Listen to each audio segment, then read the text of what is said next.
On va essayer de rester cadré. Donc le héron. On part d'une base carrée. La plupart des origamis, de toute manière, c'est une base carrée. Et le but, c'est donc de plier selon les deux bissectrices et les deux médianes.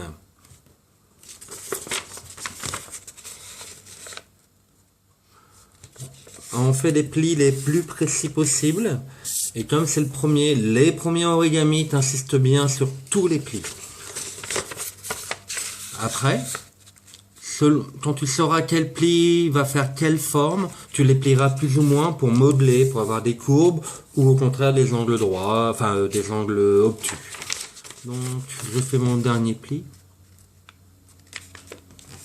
Voilà. Donc, notre carré initial. Et donc le but, on va se mettre une pointe vers nous. Et le but, c'est ramener la pointe là, celle-ci sur celle-là. Je maintiens celle-là. Je l'amène vers l'intérieur. Et je rouvre. Voilà. La pointe du côté droit. Vers l'intérieur. Et le papier par au-dessus. Voilà. Donc, nous sommes partis d'un carré pour obtenir une première forme, la forme qu'on appelle la forme de base. La manière habituelle de la tenir, c'est de prendre la pointe fermée vers le haut et la pointe ouverte vers le bas. Donc ça, c'est l'étape 1.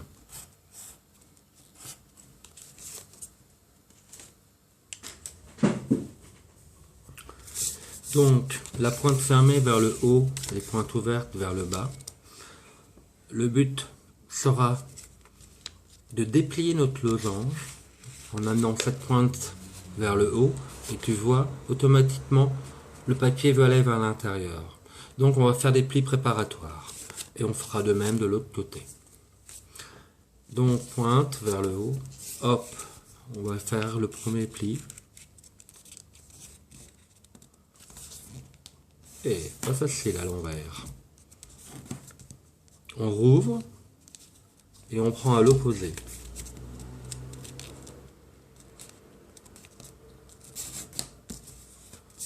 Donc on a fait une première partie. Il nous en restera une derrière. Une en face et une derrière. Je vais hop, les faire.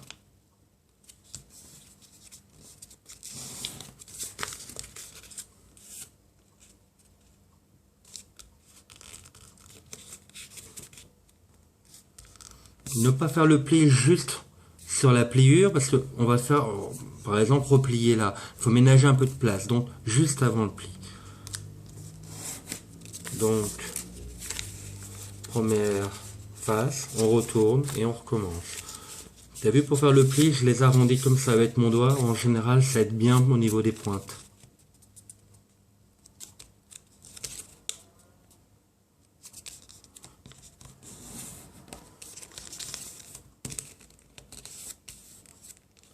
Voilà, je l'enrobe en quelque sorte.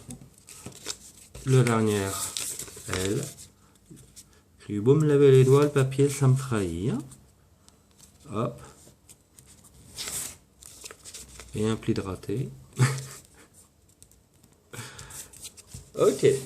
Donc, on a bien notre forme initiale, hein, la 1, avec des plis préparés. Donc, cette pointe-là, là-haut, et on peut la ramener. C'est un peu délicat, donc on va un peu tricher, on va rajouter un pli. Je dis tricher parce qu'en origami, c'est japonais, chinois, le minimum pour obtenir le maximum, sérénité. Donc ça, c'est un pli dont on n'a pas besoin normalement. Donc la pointe fermée vers le haut, on prend le pli. J'ai pris un réglé pour m'aider, mais voilà. Et là, on a le triangle qui s'ouvre beaucoup plus facilement. Et là, effectivement, le papier qui rentre. Tu vas galérer, hein. Mais ça marche.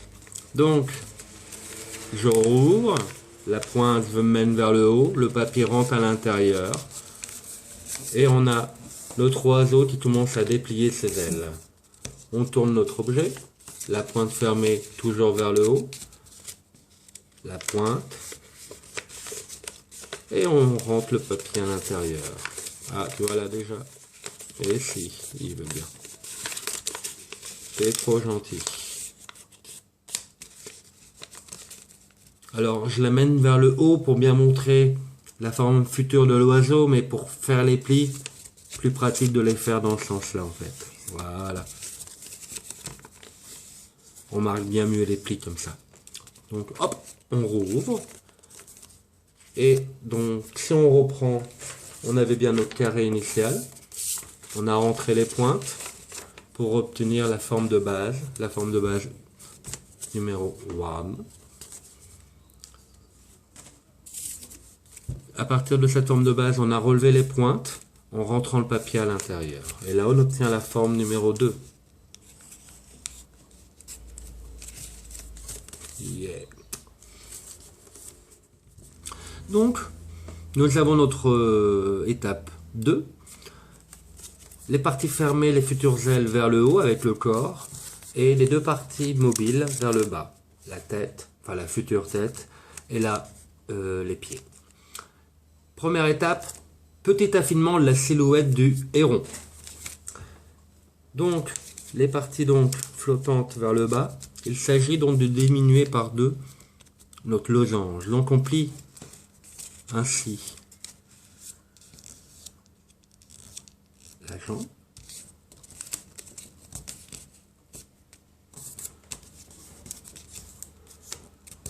Voilà.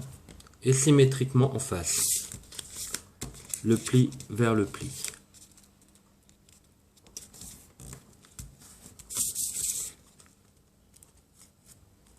Voilà. Et comme la plupart des modèles d'oiseaux en origami sont symétriques, tu retournes l'objet. Et pareil, du même côté, tu fais des plis.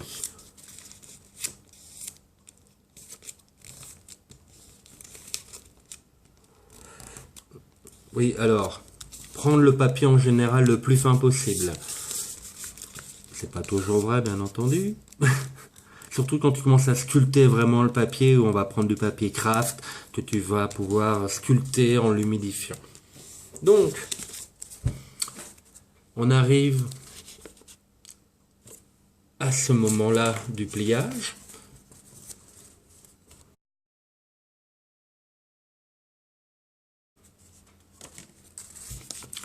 Les ailes, le corps et les pattes.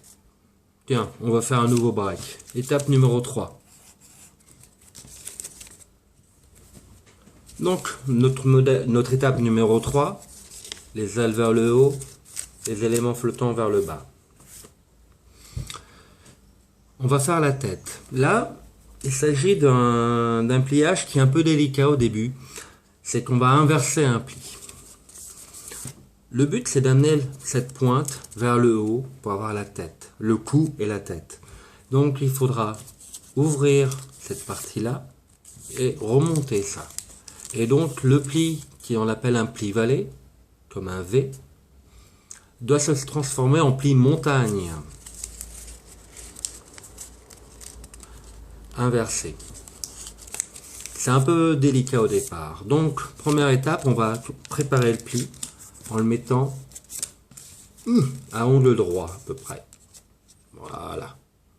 Sans ouvrir, hein, simplement tu replies la pointe. Là. On ouvre. On ramène vers le haut et on inverse le pli. Voilà. C'est là où tu regrettes le papier épais. Alors l'angle, c'est selon tes envies, mais le héron, moi je le vois bien dressé, donc je le colle pratiquement à la verticale. Après, j'ai pas beaucoup vu de héron, j'en ai vu, mais bon. Et là, on a le cou. On va faire la tête et le bec. On pince. On ouvre. Et on rabat. Je te montre le final.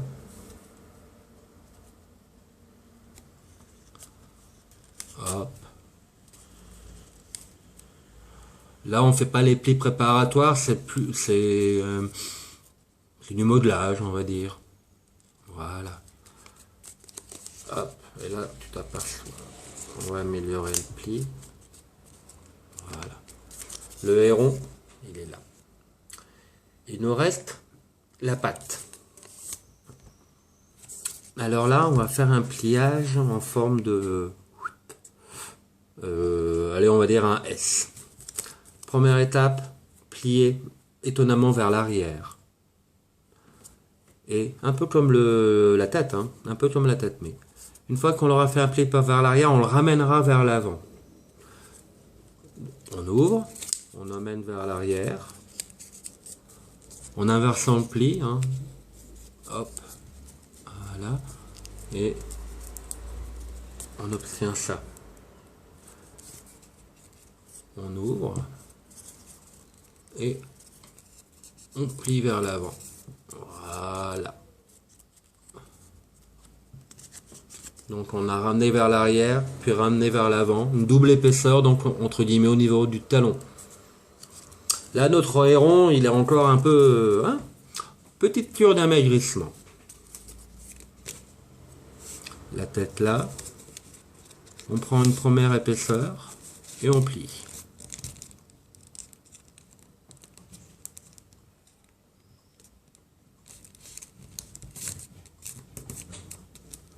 Alors, ce qui se passe au niveau du pied, moi, je sais pas trop comment l'expliquer, je m'en sers en fait pour modeler le talon, pour pouvoir essayer qu'il se tienne à peu près debout. On retourne l'objet, on amincit encore la cuisse de l'autre côté, histoire d'avoir quelque chose d'agréable. Voilà. Et là, on va bien marquer les plis, c'est important pour la queue. Alors, pour tricher, tu peux mettre de la colle. Moi, j'ai un pistolet à colle, c'est bien pratique. Et là, il reste plus qu'à replier les ailes. L'angle, c'est une affaire de personnalité, enfin d'envie. Et moi, j'enroule. Voilà, avec le doigt.